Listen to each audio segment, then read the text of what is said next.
ఎంతోమంది ఆశలు ఆశయాలు ఉన్నాయని చెప్పుకుంటూ బ్రతికేస్తుంటారు. కొంతమంది మాత్రమే, కేవలం కొంతమంది మాత్రమే తమ ఆశలను ఆశయాలను విజయాలుగా మార్చుకొని విజేతలుగా మిగిలిపోతుంటారు. సాధించాలని అందరికీ ఉంటుంది, ఏవేవో చేయాలనుకుంటారు. కానీ వాళ్ళ జీవితాల్లో ఏమీ చేయలేక సగటు మనుషులుగా మిగిలిపోతుంటారు. ఎవరినో చూస్తావు, దేన్నో ఆదర్శంగా తీసుకుంటావు. అది నీకు ఇష్టం లేదని తెలిసినా, అది నీ మార్గం కాదని తెలిసినా ఆ దారిలోనే ముందుకు వెళతావు.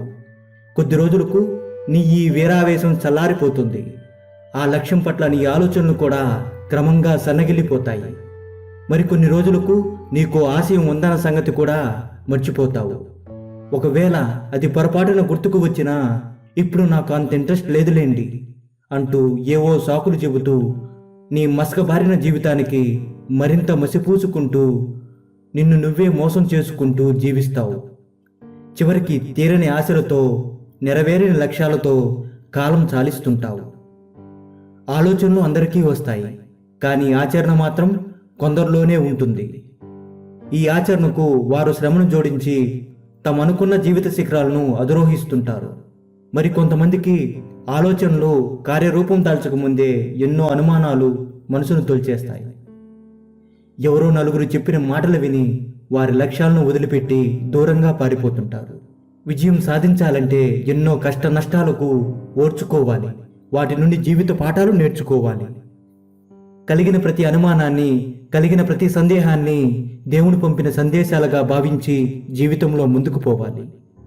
ఎప్పుడైతే నువ్వు సమస్యల గురించి ఆలోచిస్తావో, అప్పుడు నువ్వు అనుకున్న లక్ష్యం నువ్వు చేరుకోవడానికి మార్గం మూసుకుపోతుంది. అనుకున్న లక్ష్యాన్ని సాధించాలంటే నువ్వు ఆలోచించాల్సింది సమస్యల గురించి కాదు, నువ్వు చేరుకోబోయే లక్ష్యం గురించి మాత్రమే ఆలోచించాలి. అలా ఆలోచించిన సమయాన మరిన్ని అవకాశాలు తలుపు ముందర నీ కోసం నిలబడతాయి.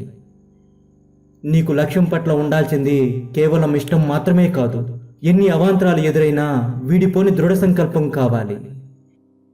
చివరిగా, ఓడిపోయిన నీ లక్ష్యం నుంచి పారిపోకు. అది నిన్ను పరీక్షించడానికి వచ్చిన మరొక గొప్ప అవకాశమని తెలుసుకో. జీవితం పెట్టే పరీక్షలను తట్టుకుని నిలబడ్డావా, విజయం నీ సొంతమవుతుంది. జై హింద్.